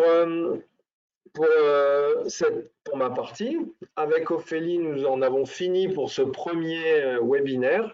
Et puis, on va vous répondre aux questions qui ont été identifiées ou listées durant nos échanges. Et j'ai vu tout à l'heure qu'il y avait une main levée, donc on pourra peut-être échanger aussi avec cette personne. Et voilà, j'invite donc voilà mes trois collègues à revenir et puis je leur passe la main pour gérer cette partie-là. Merci. Merci beaucoup Amaury et Ophélie pour cette présentation assez détaillée. Donc effectivement, il y avait Nathalie qui avait levé la main. On lui demande si elle peut nous écrire la question dans le chat et de cette manière, on va répondre à l'oral. Et en même temps, il y avait aussi Richard, si je ne me trompe pas, qui nous posait une question où c'était plutôt une remarque. Donc, il nous disait les déflecteurs, OK, mais sans disponibilité de captage. Du coup, je vais voir s'il nous a noté quelques détails en plus. C'était pour indiquer ce que lui, il avait dans ses ateliers, c'est ça? Peut-être.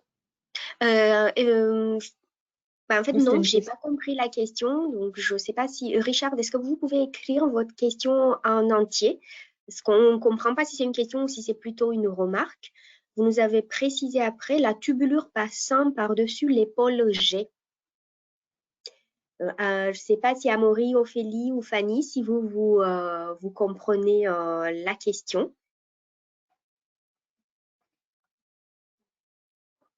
Pas plus. Donc, en attendant que Richard nous reformule sa question, les autres participants, n'hésitez pas à noter vos questions dans l'onglet questions du tableau de bord. Et de cette manière, on répond à l'oral. Nous avons eu aussi une autre question de la part de Lionel qui nous demandait quelle est la législation sur les émissions polluantes. Donc sur tout ce qui est pollution, donc émissions polluantes, effectivement, il y a d'un côté le code de l'environnement qui encadre, qui donne toutes les règles en ce qui concerne le rejet à l'extérieur des lieux de travail. Et sur tout ce qui est pollution, mais à l'intérieur des ateliers, c'est plutôt le code du travail avec les règles sur les valeurs limites d'exposition professionnelle, le code du travail avec les règles sur tout ce qui est aspiration à la source. Donc, il faut du coup jouer avec les deux réglementations, environnement et code du travail. Donc, nous avons deux détails de la part de Richard. Il nous précise donc la tubulure sur le dernier diapo, épaule G, allant dans la poche. Donc, la dernière diapo. J'ai cru comprendre. Oui, je crois avoir compris. Il s'agit en fait, voilà, l'opératrice qui était présente sur la photo, oui, avait un petit flexible, une petite tubulure, tout simplement parce que nous avions mis en place… Voilà, super. Voilà. On avait mis en place des prélèvements atmosphériques pour évaluer quelle est l'exposition de l'opérateur. Ça, c'est des missions qui potentiellement peuvent être faites par un service de santé au travail notamment, par des organismes accrédités. Donc voilà. Là, l'objectif était d'évaluer son exposition de façon, pour le coup, factuelle, voire dans l'ensemble de cette phase de travail, de piéger quel était le polluant, quels étaient les polluants auxquels cette personne était exposée par rapport à un cas particulier d'entreprise. Ça me permet juste, comme j'ai la parole, de répondre à la personne qui souhaitait un peu, qui parlait des VLEP. Oui, après, donc, il y a les valeurs limites d'exposition professionnelle qui vont nous permettre d'identifier, voilà, de permettre de conclure un petit peu sur une évaluation du risque en se comparant à ces valeurs limites, avec toute la difficulté qu'il faut qu'on ait un poids statistique important. On ne va pas le faire sur une mesure, mais on va vraiment prendre en compte, voilà, d'un point de vue statistique, différentes journées, différents types de process pour pouvoir conclure au mieux sur l'exposition potentielle. Donc la réglementation, il existe des valeurs limites spécifiques pour plein de polluants, des valeurs limites réglementaires, certaines indicatives.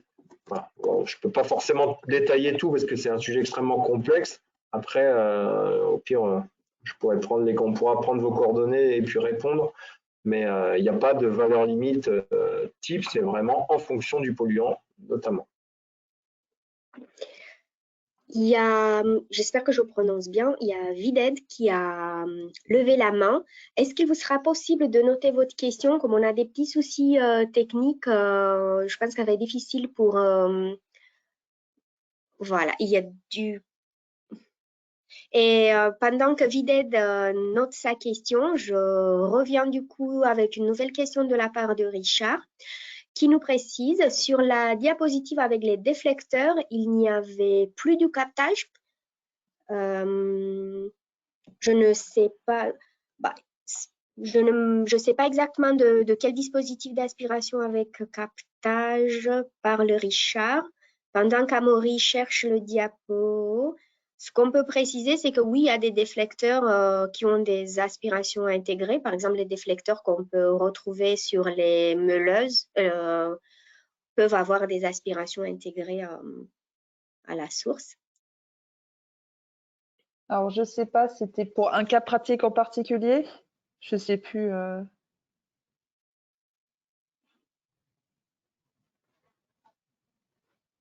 Je sais plus où c'est, Maurice, c'était dans ta partie.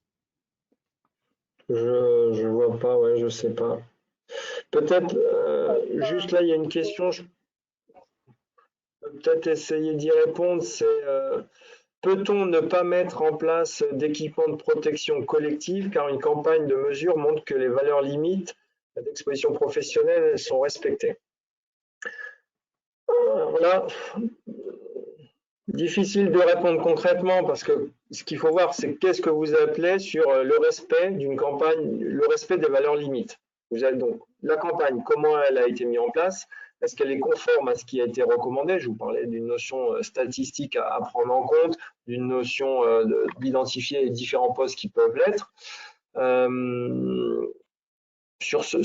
c'est déjà ça. Ensuite, qu'est-ce qu'on appelle le respect d'une valeur limite? Vous êtes quoi?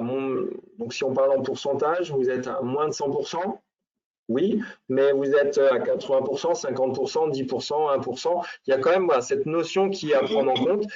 D'un point de vue global, on a quand même toujours tendance à prioriser, même si les valeurs limites sont bonnes à l'instant T, avec tout le bémol que je mets sur l'analyse de ces prélèvements, d'acter dans une démarche de prévention collective et de mettre en place des équipements de protection collective qui, eux, vont aspirer tous les types de polluants volatiles qu'on peut retrouver, poussière ou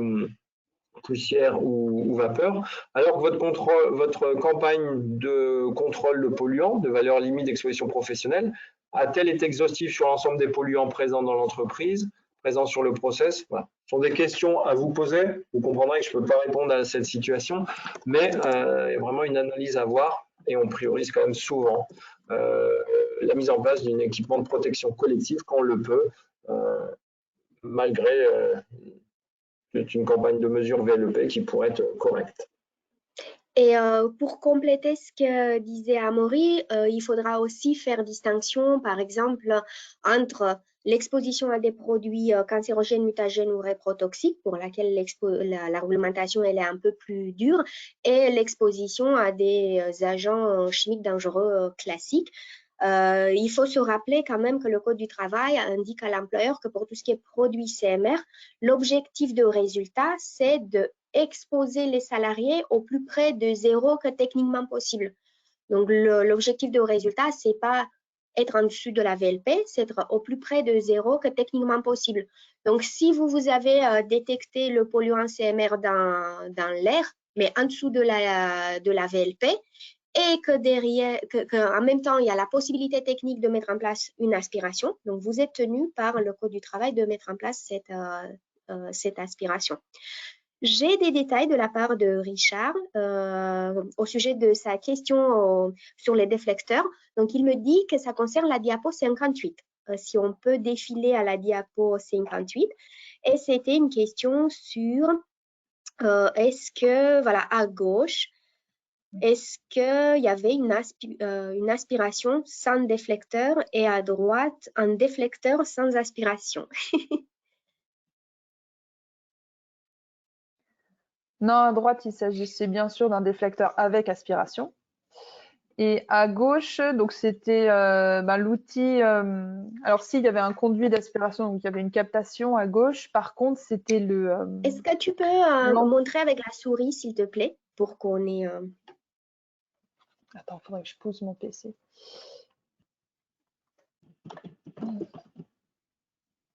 Donc, pour à gauche, excuse-moi, la question c'était sur le schéma Donc, à sur gauche. la diapo 58, est-ce qu'à gauche, il y a une aspiration sans déflecteur et est-ce qu'à droite, il y a un déflecteur mais sans aspiration?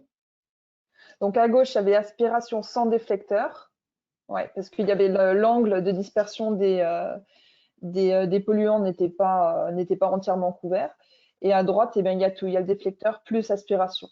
Oui, pardon, c'était pas précisé, mais oui.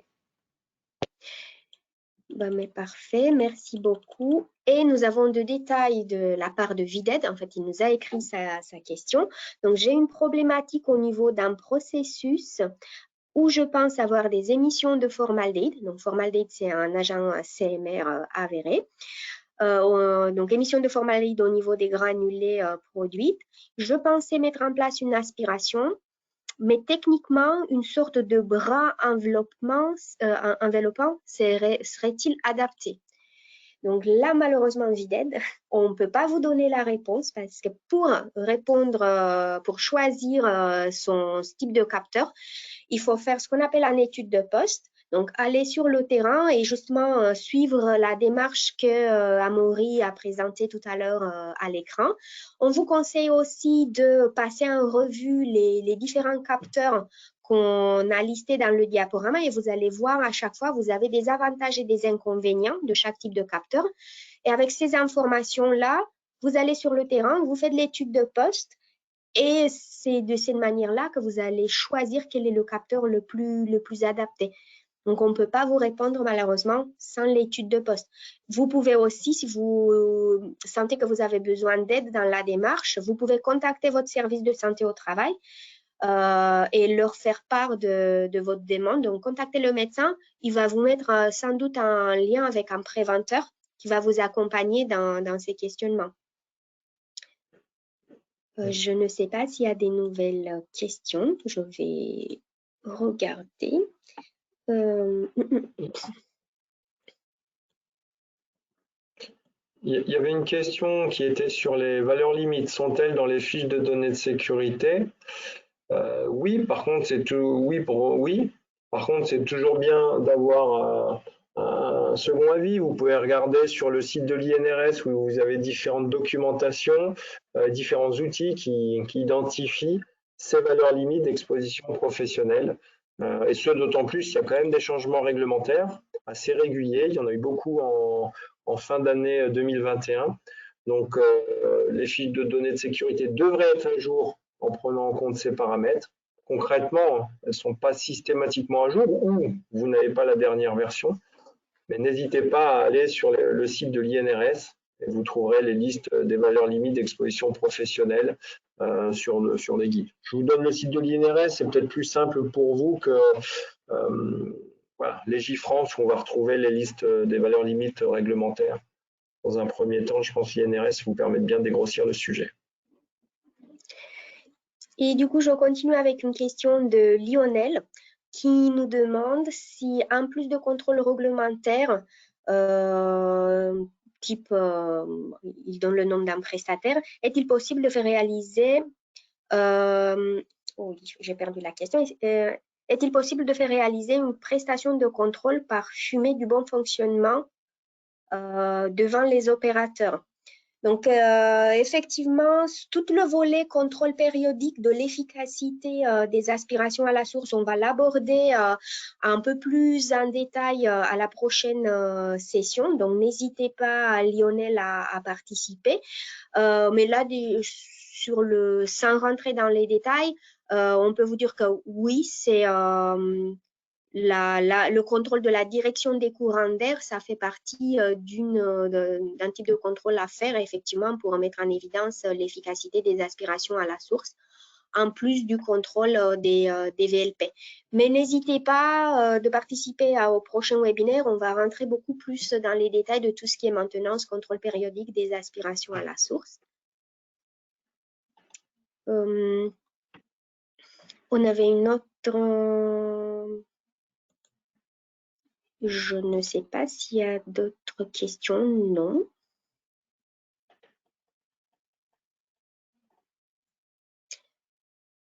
Oui, c'est un cas personnel par rapport à ça. Par contre, il y a une question là que tu peux répondre. Prévoyez-vous l'enregistrement du webinaire de jeudi? Oui, il y aura vous aurez accès. Il faudra s'inscrire et vous aurez accès après à tous les participants. On va transmettre le replay, effectivement. Comme ça, vous pouvez le revoir tranquillement chez vous à votre rythme. Donc, oui, les replays vont être accessibles.